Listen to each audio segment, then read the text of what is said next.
Hello and welcome to Wellness Wednesday. My name is Sally Duplantier. I'm the host of Wellness Wednesday, and I am also the founder of a company called Zing.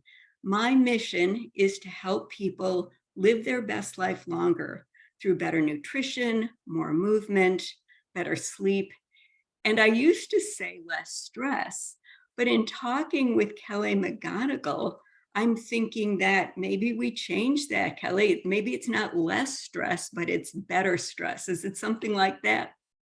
Yeah, or better at stress. Better at stress. So that's what we're going to explore today. We're going to be exploring how to be better at stress. And it's so funny. I'm going to bring it up now, Kelly. When I showed you this slide a few minutes ago, you had a visceral reaction to the squeeze ball, the stress ball. Tell us about that.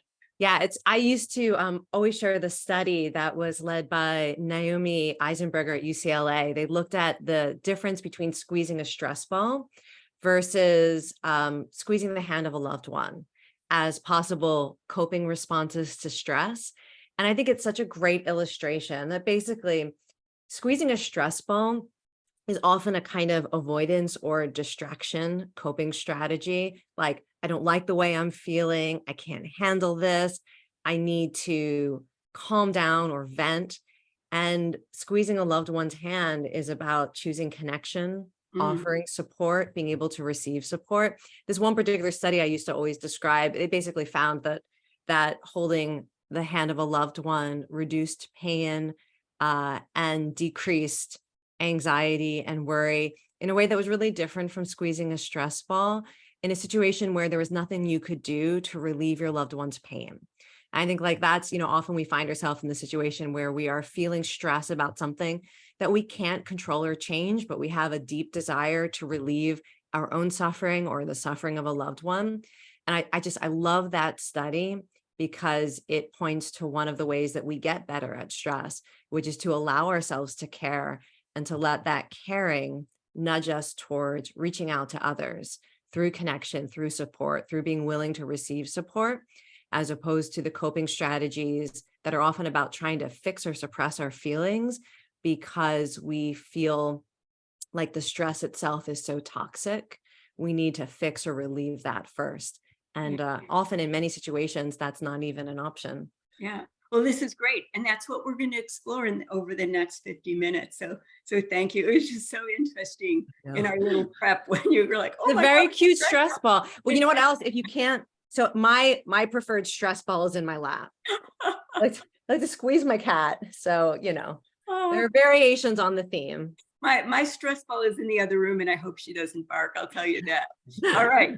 So first of all, thank you to our community supporters. Our list is growing. People who help provide financial support to keep these programs going and to keep them free to the community. I've started something new. So if you're a recent contributor, I highlight your name in green. So thanks, Jean. The red names are all people who have become supporters in 2023.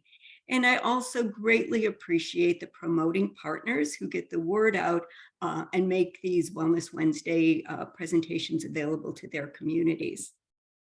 So I am delighted to introduce Kelly, and we could be here all day with her bio. She is a health psychologist and best-selling author of many books, and her specialty is really looking at the mind-body connection in a way that is going to improve personal well-being and also strengthen communities. I love that she was one of the founding faculty members for the Stanford Center for Compassion. She's written many books. In fact, she's working on a new book about joy. We might talk about that later today. And I first met her, oh my gosh, more than a decade ago when I attended her continuing ed class at Stanford University on willpower. And Kelly, one of the funny things that I remembered about you was that you were always telling us about how you're working on this book, but you're still procrastinating. And I thought it was very funny and also endearing for somebody who was writing a book on willpower. Yeah. I always choose topics that are close to my heart because they're challenges that I understand, whether it was, my first book on chronic pain or dealing with procrastination, getting better at stress. Yeah, I come to these from a very authentic place. I also wanted to note, I saw Elaine mentioned something in the chat, and I wanted to jump in and respond to it right away Sure. before we go back into sort of a general conversation about stress. Elaine had mentioned that some people don't have a loved one's hand to hold in moments of stress. And that can be itself its own point of stress or pain. And I wanted to highlight that even in those situations, there's a difference between coping that is about trying to avoid the reality of the situation, or that is about trying to be less present to the experience that you're having, which are often self-destructive coping strategies like getting drunk, or sometimes looking for a way to distract yourself, versus a coping strategy that is about looking for a way to reach out or make meaning or tap into your inner resources. And so even in circumstances where we can be isolated or sometimes just feel isolated, that what I'm really talking about is about finding a way to tap into strengths that allow you to meet the moment that you're in with whatever resources are available to you. And that can include inner resources. It can include faith. It can include family and support, whether you're holding someone's hand or texting them. And so I wanted to go back and put a bigger frame around that conversation we had to acknowledge that, yeah, sometimes we wish we could hold a loved one's hand and we don't have that as an option. Yeah, thank you, Kelly. I'm glad you had a chance to look there. And I will tell people to, or ask people to type their questions into the Q&A as we go. Kelly and I are going to chat for about, I don't know, 25, 30 minutes, but there is ample time for question and answer at the end. So with that, let me just stop sharing my screen. And let's have a conversation. So I think back to your TED Talk, the TED Talk that now has, I don't know what, 20, 25 million views. And you began this, Kelly, by saying that you are a health psychologist. You've been advising people about stress, but then you confessed and you said, I had it all wrong. And in the TED Talk, it's called The Confession. So Yes. tell us, what were you advising people about stress? And then what was your aha moment? Yeah, it was an aha moment that was born from both a scientific study I came across and also my direct experience working with people, often people who were dealing with very high levels of stress. So as a psychologist and also in my studies in humanistic medicine, I was always taught like the most important thing you can do regarding stress is to teach people that it's bad for them, that if you are stressed, it is bad for your health, it's bad for your happiness, it's bad for your relationships, it's bad for your performance. And the only effective, healthy strategy is to avoid stress or reduce stress. And sort of the underlying message, of course, is if your life is stressful, you're doomed. And if you've had a stressful life, you're damaged.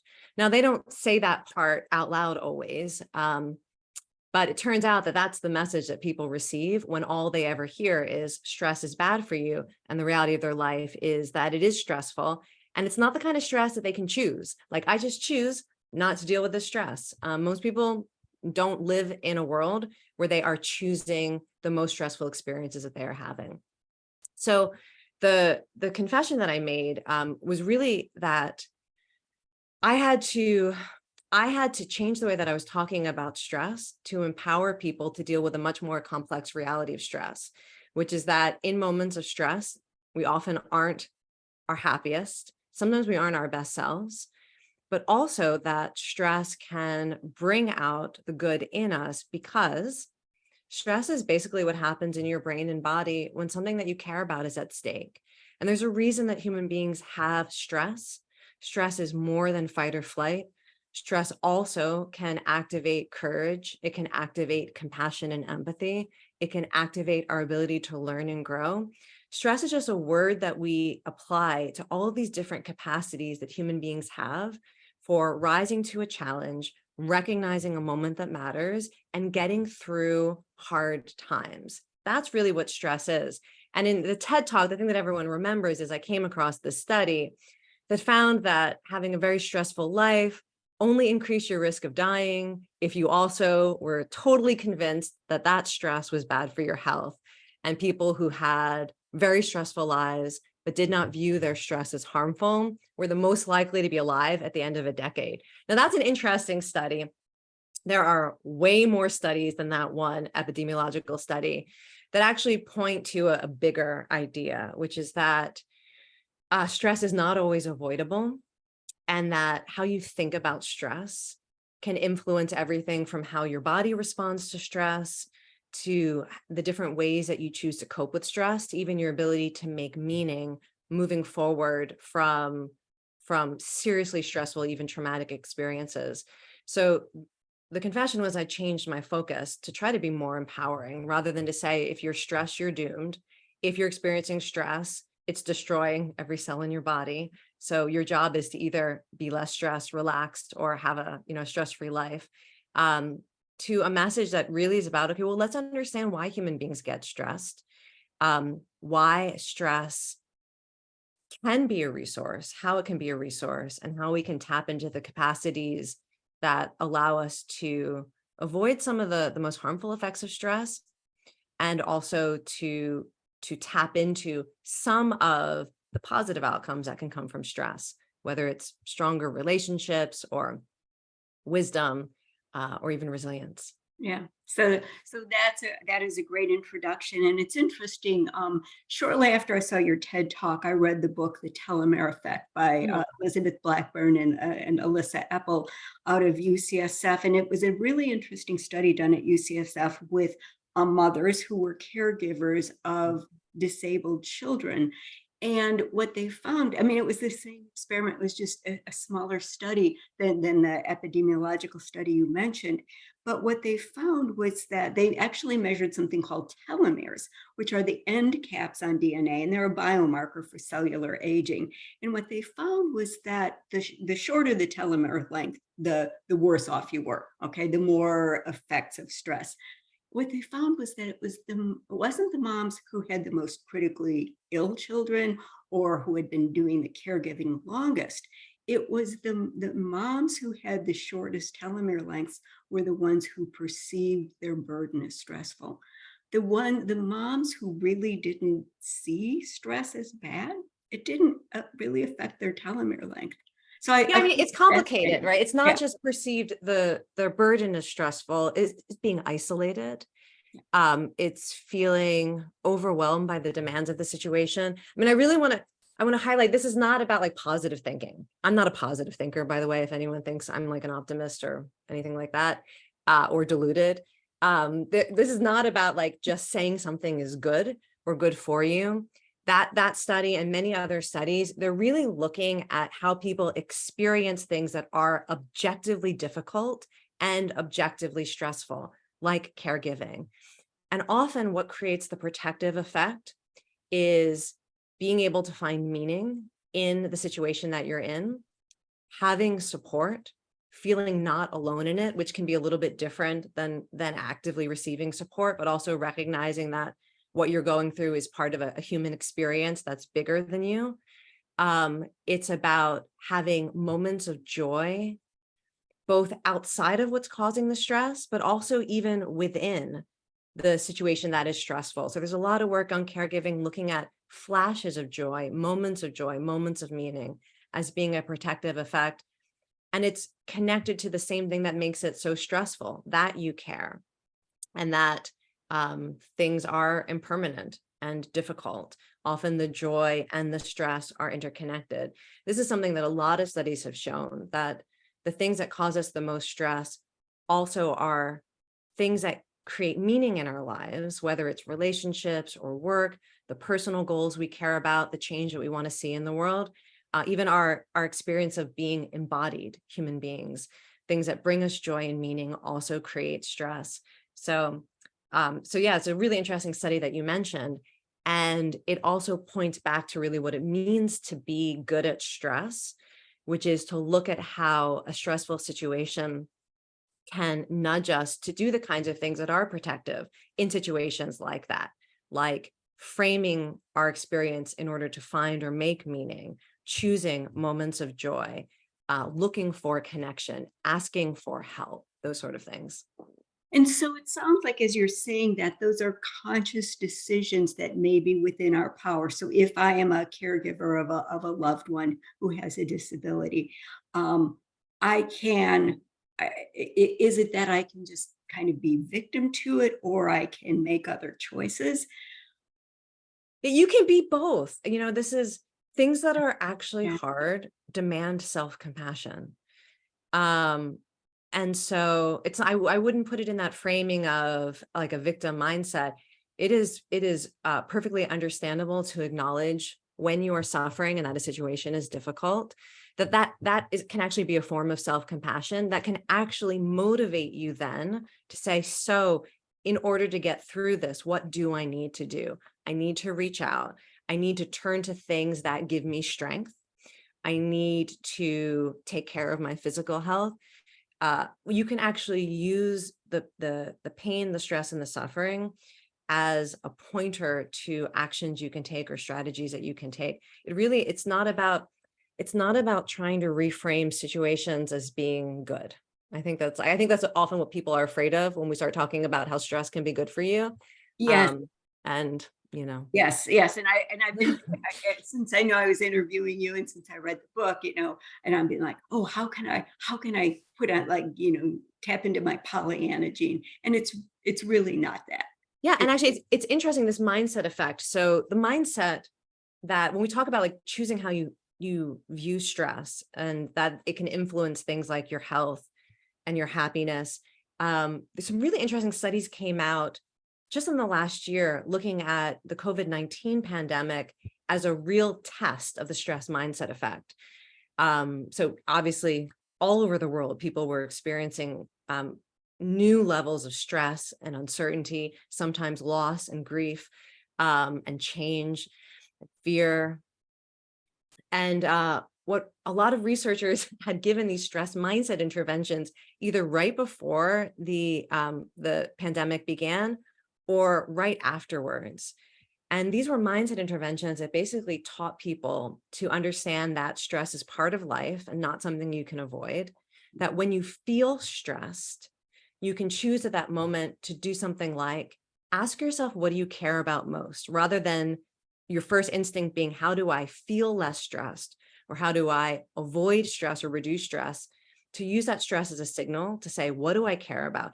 Who do I care about? What can I do in this moment to choose who and what I care about? What resources do I have available to me?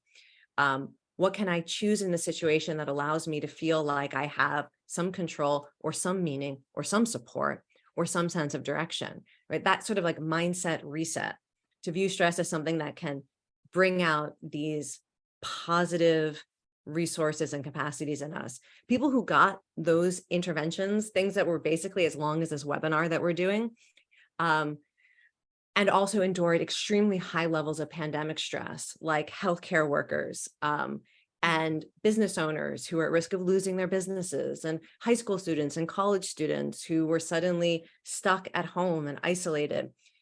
They were healthier. They had more positive emotions. They experienced more post-traumatic growth. They had just had better outcomes across the board. And so I feel like that's really a good kind of description of what we're talking about here. The type of mindset that helps, and also kind of like a proof of concept that we're not talking about a mindset that helps us deal with minor stress like waiting in line, but for the type of stress where you can't choose to just avoid it. Yeah. Now, I'm going to ask a question, and I'm going to frame this up as good stress. I don't know if there's good and bad stress, but I think of this as Well, good. no, it actually, like, I feel like you can ask anything you want, but let me just say, I'll give you the Okay. spoiler alert.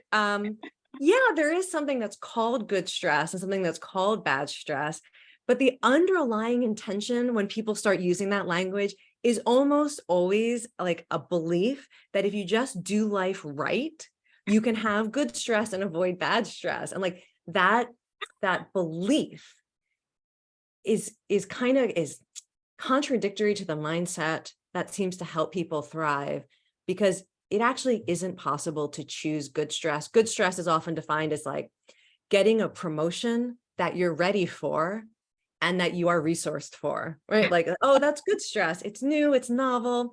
I have to really bring my best self to it. And then I get rewarded for it. Yeah, that's good stress. That is not, we can't just collect that. We So can't. pretty much everything that I'm talking about is about the stuff we label bad stress, the stuff that people would really describe as pain, loss, unwanted change, uncertainty, anxiety. Because most people are pretty good at handling the good stress already. Okay, so I'm not going to label them, but I'm going to give you a real situation. Okay. I have done, I don't know, 75 Wellness Wednesdays. Every single time I do them, I am stressed. I'm stressed in the moment. I'm stressed right before, as you know, when the leaf blower is going and the dog's barking, but even days before. And and yet I choose to put myself in this situation. So like in my mind, sometimes we elect to do things that are stressful. Like, why do we do that? Is that silly? Is that healthy? No, you're not choosing to do something that's stressful. You're stressed because you care. So there are, if you, although I don't use those labels, good stress and bad stress, stress can sometimes be a signal that you are doing something good for yourself, good for others, good for the world. And also it might be challenging. And also you might feel vulnerable because you care and you are worried about whether it's going to work or whether you'll say the right thing or whether it will actually be of benefit to others. I had the same experience too every time before I teach a class. I find writing books enormously stressful in that way. If you ask people about anything that they care about deeply, if they're honest, they will almost certainly talk about having things that you could label as stress. You could also label as caring. You could label as worrying or anxiety or excitement and enthusiasm. They're all mixed in. And actually, the people who report the least stress around the world, some interesting research coming out of the World Gallup poll, people who report not feeling stressed are not people who have the most fantastic lives and the most positive emotions. They tend to be people who are depressed and also have few opportunities. And that the absence of stress is a marker of feeling like you don't have agency and you don't have things that you care about, or that you don't have the capacity to do things that matter, that make a difference. So sometimes when life is going great and you're really engaged with things that matter to you, life will also feel stressful in a different way than when you're dealing with a crisis or a loss. So you could reframe that as good stress, but I would reframe that as choosing meaning. Yeah. And accepting challenge. Yeah, I love it. I mean, that's a great explanation. Let's go into some other scenarios. Something you said was really interesting to me. You said about the people who had the least amount of stress might be depressed, might not feel they have a sense of agency. There's not a lot of meaning making in their lives. And as you know, in this particular program, we attract a lot of older adults. And many of these adults have left the workforce. I know we have many solo agers whose partners have passed on. And yet sometimes I've chatted with folks in our community and they're like, oh, I don't want to sign up for this, or I don't want to sign up for that because it's too much work. In like some ways, like I retired for a reason. I've actually retired twice, by the way. So what advice do you have for people who may not have a lot of meaning making in their lives? Because it sounds like that might be beneficial, even though it's somewhat stressful. Yeah. I mean, you can make meaning through anything that you want to engage with in life. It doesn't have to be work. It could be a challenge that you're taking on, or it could be a community. It could be being in nature. I mean, I know that older adults are not going to want a lecture from a middle-aged person about finding meaning in life. Actually, older adults tend to be better at making meaning than younger adults or people in midlife. So I won't give a lecture on making meaning, but I do want to point to the possibility of making meaning, both looking backwards and in the present moment, and also looking forward. So sometimes making meaning is about choosing to engage with something that you're curious about, something that you enjoy, something that you're good at.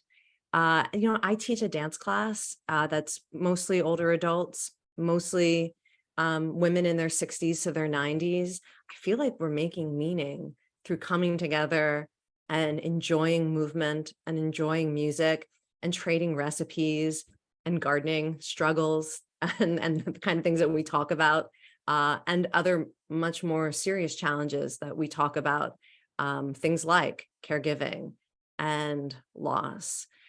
So making meaning doesn't have to be about intentionally taking on stress. It really is about choosing to stay engaged with life. And that can be stressful and challenging. It certainly is vulnerable. Mhm. But people who are showing up for this webinar are already demonstrating that willingness. So Yeah, I love that answer. And I've been monitoring the Q&A, and we are going to be talking about practical tips. I'm going to save that for a little bit, but we're definitely going to get to that. Kelly, let me ask you another scenario. So, sometimes there are really good, usually there's really good reasons for stress. We talked about meaning making, things we care about, but let me give you another example. Let's say it's an older adult who's living on fixed income, and Mhm. there's only so much money left, not sure how long they'll live. And now we're in a recessionary time. There's inflation, everything's more expensive. Mhm. Like that's legitimate. Yeah. How in the world what do we do? I don't even want to say how can we get better at that. That might not be the right phrase. What do Yeah, we it's about dealing with reality as it do? is. So, part of what it means to be good at stress is being willing to acknowledge that. There are some folks who are so overwhelmed by that they prefer denial, Sure. like not looking at bills or not looking at account statements or lying to family members about what their financial reality is. So, in the situation that you're describing, part of being good at stress means allowing yourself to acknowledge the reality of the situation, including how difficult it is. And then it's about choosing to cope in a way that uses as many of your resources as you have and as you can access. So part of being good at stress in that situation, again, notice I'm not saying what's good about that situation. There's nothing good about that Right, right, situation. right. Part of it can be asking yourself, what in my life has prepared me to be able to get through this challenge? We know that people who are able to look back at their life story and see other challenges that they've been through, other adversity that they've dealt with, other periods of their life that were either personally or globally challenging, that it allows people to both have more hope about their future and also more skillful engagement with the present challenge, like not being in denial and finding ways to get through it. So that could be one practical strategy is, for a situation where you're feeling overwhelmed and you aren't sure how you're going to get through it, to ask yourself what this reminds you of or what in your life has prepared you to meet this moment. Part of being good at stress also means being willing to be transparent about your stress and being willing to look for assistance and receive assistance. Lots of people during the pandemic and over the past few years have found that they need to use resources they would not otherwise have used, whether it's assistance with getting food or shelter, whether it's asking family members or going to a local church or using public assistance. There's a willingness to find out what is available and a willingness to use those resources. That's part of what it means to be good at stress. There could be other coping strategies that I described, but I think that, you raised a real challenge, and the real solutions are ones that are about doing the best that you can. It's not about trying to reframe the situation Yeah, so that yeah, you're feeling grateful for it or something yeah, like that. yeah. And you bring up a good point, and this was something that you talked about in the TED Talk and also in the book. It's this idea that there's an evolutionary benefit to stress, or a reason humans feel it, and it's because it helps drive social connection. So say a little bit more about that. Part of it. Yeah. Stress basically drives a whole lot of things that humans rely on in order to deal with the fact that life is unpredictable and hard. So one of them is social connection. And we know that all human beings have the capacity to shift into connection mode when they're stressed. But it depends a little bit on context and past life experience. So if you have people in your life that you trust, you're more likely to have stress prime you physiologically and neurochemically to want to ask for help or to want to not be alone. If you've had past experiences where you've learned that you can depend on people. But stress also can prime us to be pro-social, which is kind of an interesting thing. One reason is because when we help others, when we're generous, we actually get a warm glow that gives us confidence and hope and courage. Like it's almost like stress can lead us to do things that prevent despair. You know, one of the best predictors of people's ability to get through really difficult situations is not just whether they had access to help, but whether they had an opportunity to help someone else. Because when you have the opportunity to help someone else, even when you're also going through a crisis or grief or a difficult challenge, it changes how you view yourself and how you make meaning of that experience. And it renews your sense and desire to continue to engage with life. So stress can nudge us to want to be more empathic or more helpful or more pro-social. Stress can also increase our ability to learn from experience. Stress activates a lot of different biological capacities.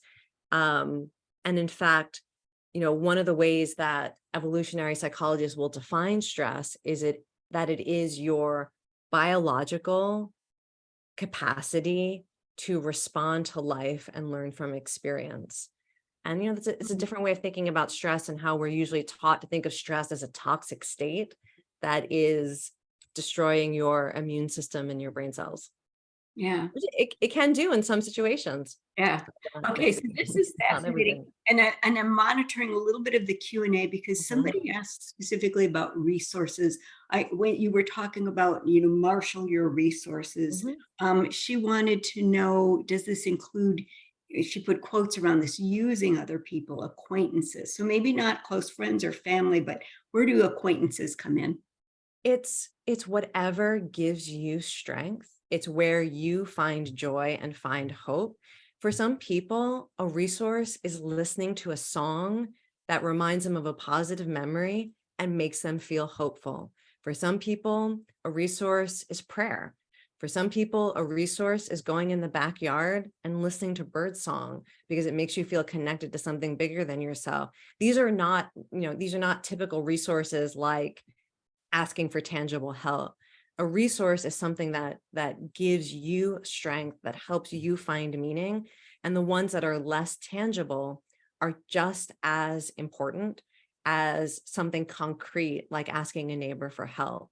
I can't tell you what your greatest resources are, but you can look back on your own life and think, what has helped me get through difficult times? What lifts me up? And also who is there for me? Who cares about me? Of course, it can be acquaintances. It's amazing to me how often I've seen that in communities I'm a part of.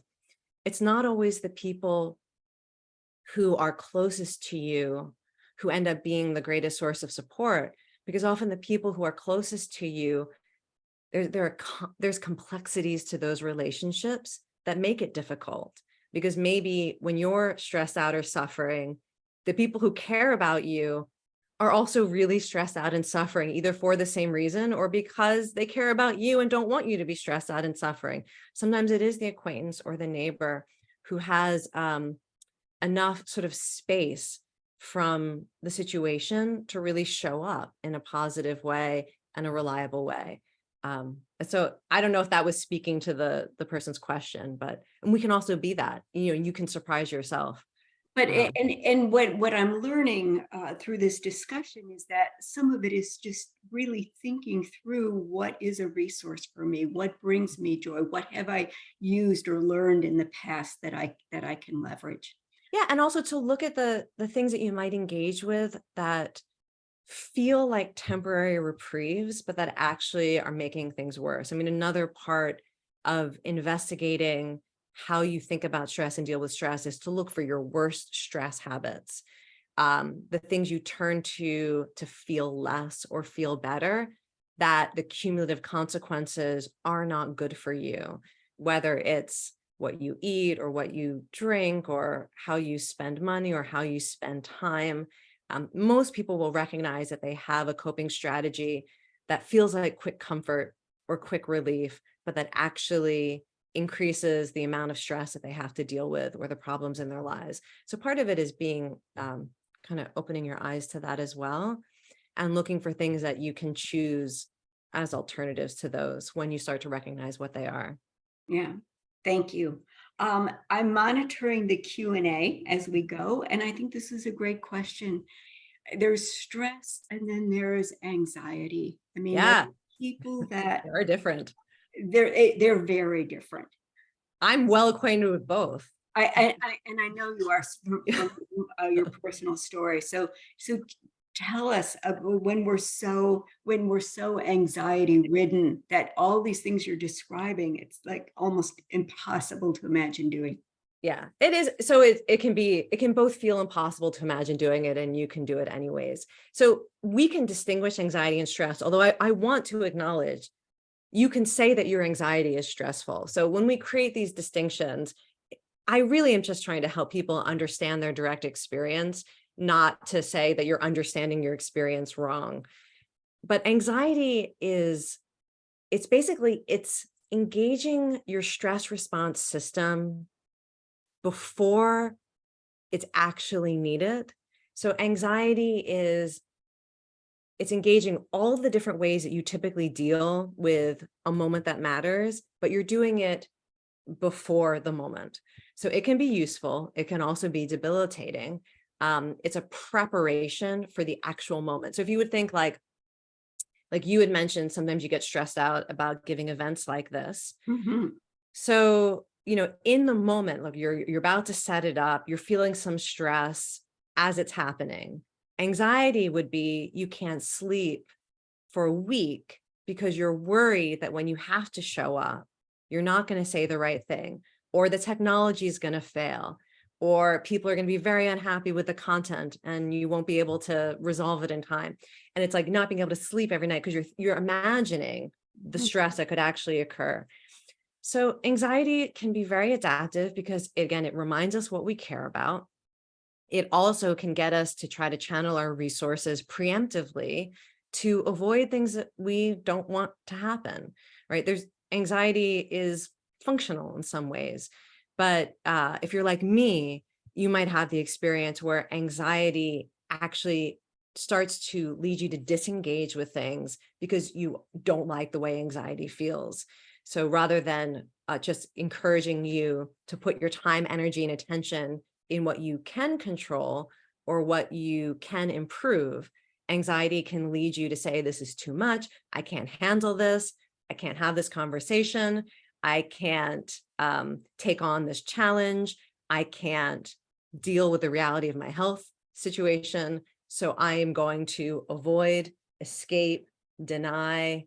And in those cases, anxiety becomes a real barrier to tapping into your stress strengths. So there are lots of strategies for dealing with anxiety, but what the number one strategy, whether you're looking at any psychotherapeutic technique, any kind of support group, any kind of philosophy that seems to work with anxiety, is it requires shifting avoidance to values-based positive action and choices. That is, you need to change your goal from avoiding the feeling of anxiety to the things you can do and choose because they're meaningful to you, and finding ways to take the anxiety with you or point the energy of anxiety at choices that reflect who and what you care about. And that's, it's in that way, it's similar to what we've been talking about with stress. And can you give us a specific example? It makes sense intellectually, but I think that a lot of folks in this audience may be dealing with anxiety where they have been, let's say, holding on to the Yeah. anxiety and not So like, giving yeah. themselves. So for example, I have a loved one who's dealing with a health crisis. My anxiety could lead me to some things that are not helpful. Like, okay, so for example, most people do not want to receive scary information that you found on the internet when they're dealing with a health crisis. And yet anxiety could drive you to try to be vigilant and research and like seek out worst case scenarios and then like share that information with someone who's already doing their own anxiety, scavenging for information like that, as opposed to anxiety about your loved one's health, which you can't control, could lead you to say, okay, I really care. And the fear that I'm feeling right now, I bet they're feeling it as much or more than I am. What could I do to help my loved one feel better or feel supported? And I'm going to let my anxiety motivate me to ask them and find out what do they need and what do they want, rather than leading my anxiety to sort of push me in a direction to try to control my experience of it or to feel something different.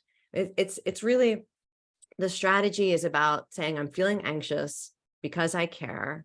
What is a choice that I can make right now that makes a positive difference?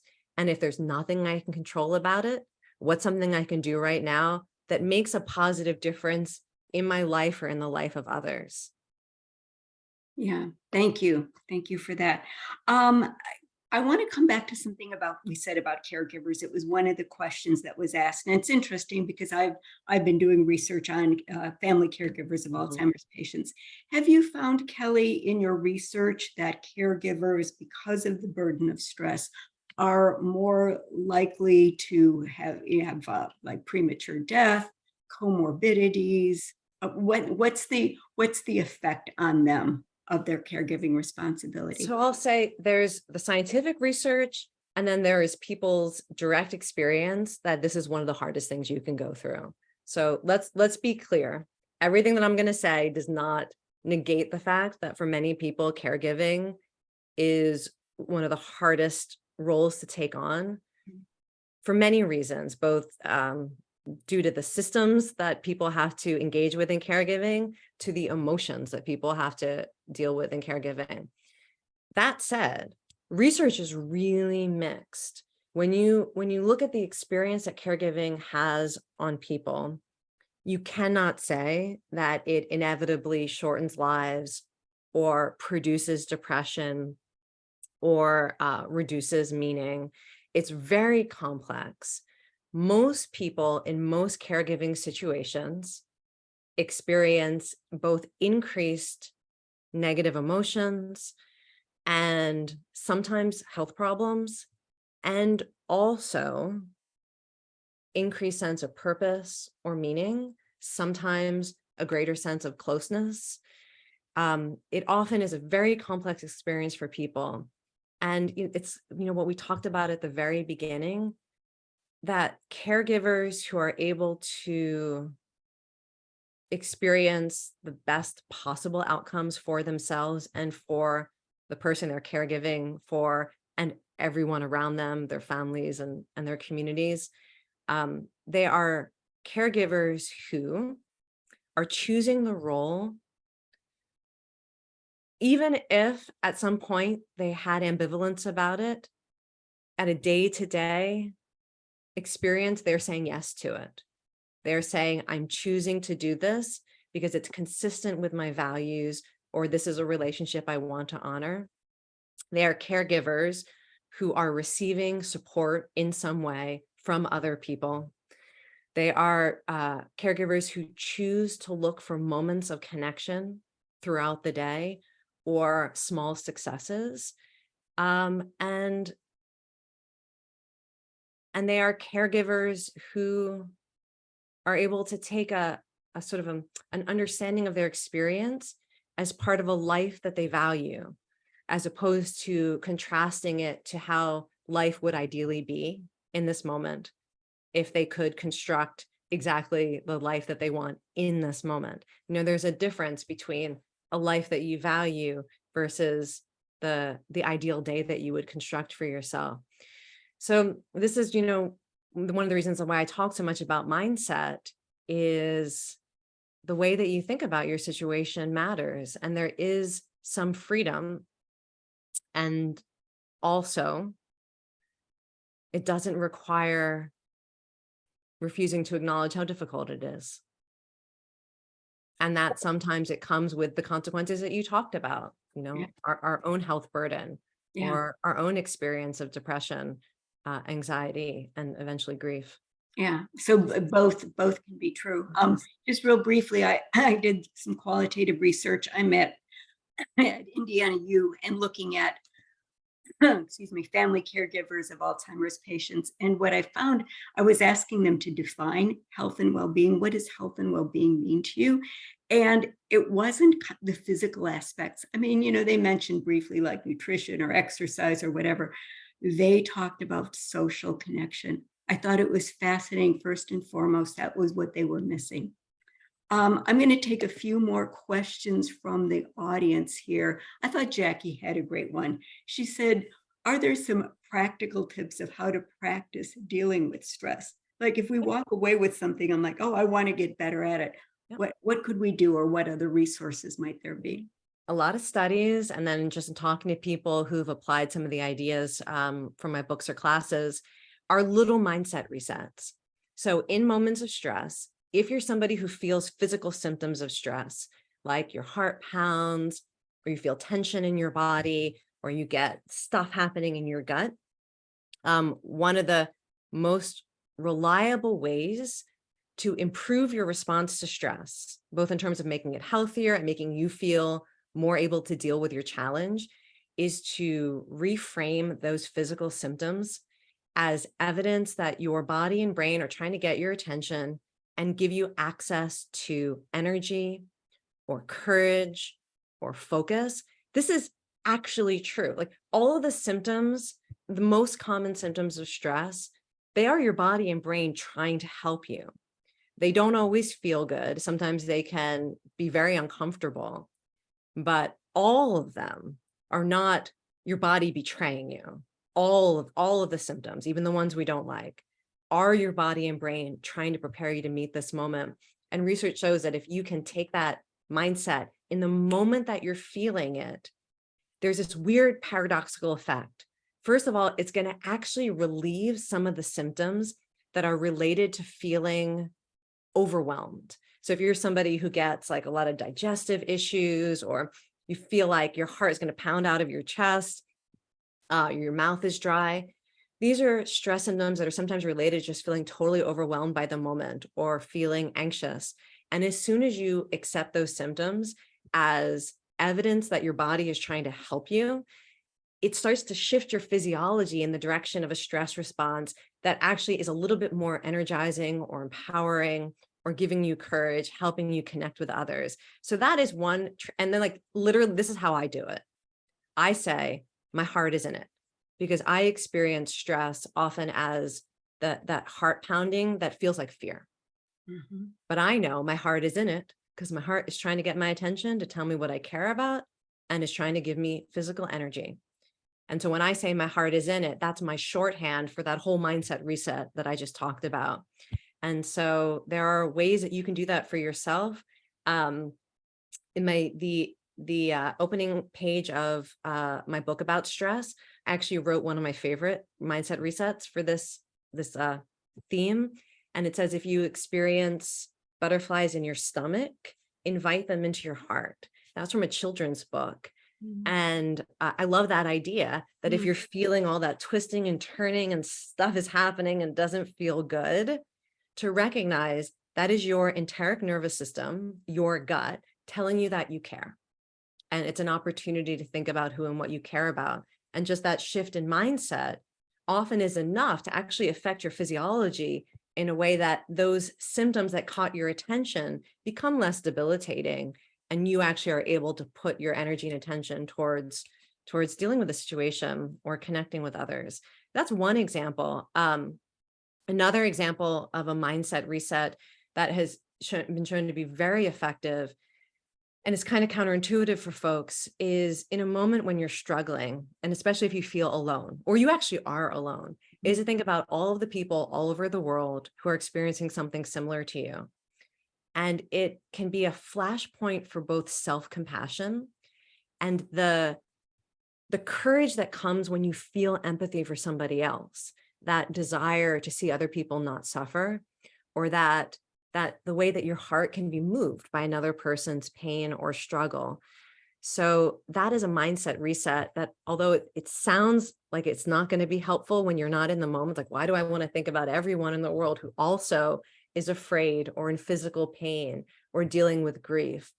It actually is a mindset reset that gives you access to self-compassion when you need it, and the sense of not being alone, that that sense of being alone in your struggle that can make stress so debilitating. And so those are some examples, but you'll see they often come back to finding ways to think about the situation that you're in and your own capacity to deal with it in a way that is empowering and connected to some pretty deep truths about what it means to be human.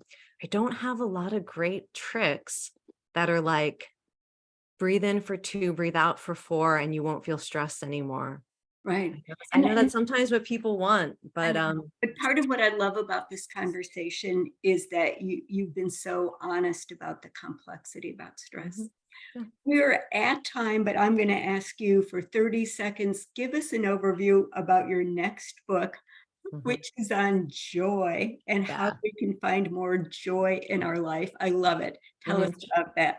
Yes. So let me just say, joy is the feeling that you have in a moment when you are connected to something that makes life worth living. And joy is possible even when life is hard. So it's the reason I'm writing this book, is I'm really interested in how we can pay attention to moments of joy in a way that sustains us through difficult times. It can be that moment of like seeing someone you love laugh and how that brings joy to you.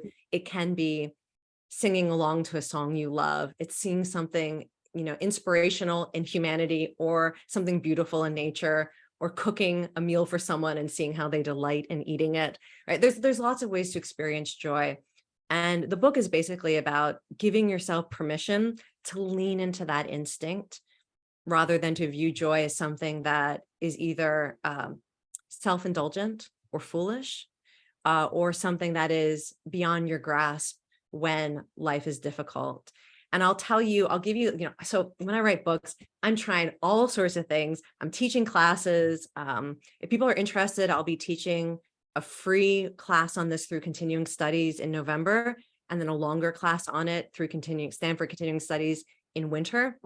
So if you want like early exposure to this book and some of the practices and ideas, you should look for that information through Stanford Continuing Studies. And I'll make sure to see post somebody it in that. for our group. Yes. But here's the best thing that I have been doing.